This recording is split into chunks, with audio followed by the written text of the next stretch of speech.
मैं महात्मा बुद्ध हूँ। तुम मुझे सिद्धार्थ गौतम के नाम से भी जानते हो। मैं कोई राजा नहीं था, न कोई देवता।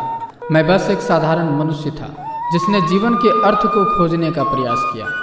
आज मैं तुम्हें अपनी ही कहानी सुनाना चाहता हूँ। मेरी यात्रा, मेरे संघर्ष और मेरे ज्ञान की प्राप्ति की कथा। सुनो मेरी आवाज़ में मेरी आत्मकथा। यह लगभग 563 ईसा पूर्व की बात है। मैंने कपिलवस्तु के राजा शुद्धोधन की महारानी महामाया के घर जन्म लिया। मेरा नाम रखा गया सिद्धार्थ। मेरा बचपन महलों की दीवारों के भीतर बीता। सुख सुविधा की कोई कमी नहीं थी। संगीत, नृत्य, भोजन सब कुछ मेरे पास था, लेकिन मेरी आंखें हमेशा उस दीवार के पार देखना चाहती थी। मैंने जीवन की गहराई को महसूस करना शुरू कर दिया, हालांकि मैं इसे समझ नहीं पा रहा था। एक दिन मैंने महल से बाहर जाने की इच्छा जताई। जब पहली बार मैं बाहर निकला तो मैंने कुछ ऐसा देखा जो मेरे मन को झकझोर गया।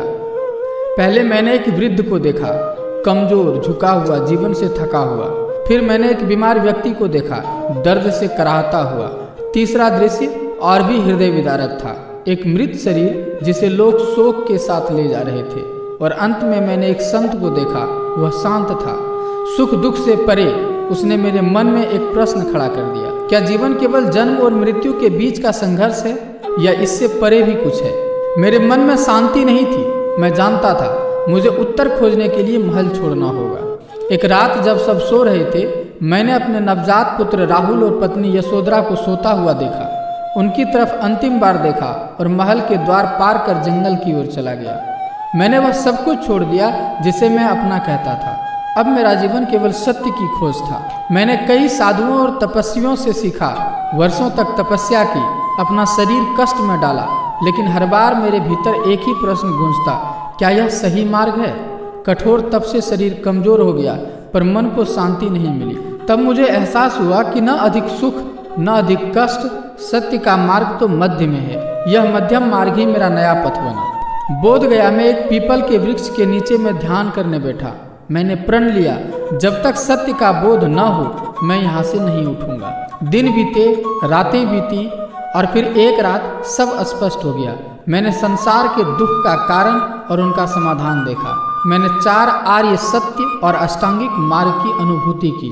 उस दिन मैं सिद्धार्थ से बुद्ध बन गया, वह जो जाग चुका है। ज्ञान प्राप्त करने के बाद मैंने सोचा, क्या मैं इस सत्य को अकेला ही अपने भीतर रखूं या इसे संसार के साथ साझा करूं? फिर मैं सारनाथ गया। वहाँ मैंने 5 साथियों को अपना पहला उपदेश दिया। मैंने कहा, दुख है, दुख का कारण है और दुख का अंत संभव है। यह मेरे धम्म की शुरुआत थी। मैंने सिखाया कि जीवन में करुणा होनी चाहिए। अहिंसा, सत्य और मध्यम मार्ग ही जीवन का सार है। मैंने राजा से लेकर भिक्षुक तक सबको समान रूप से शिक्षा दी। मैंने यह भी कहा, अपने दीपक स्वयं बनो, सत्य को खोजो, उसे अपनाओ, केवल विश्वास नहीं बल्कि अनुभव करो। 80 वर्षों तक मैंने धम्म का प्रचार किया। फिर कुशीनगर में मैंने अपने शरीर को त्याग दिया। लेकिन मैं कहाँ गया?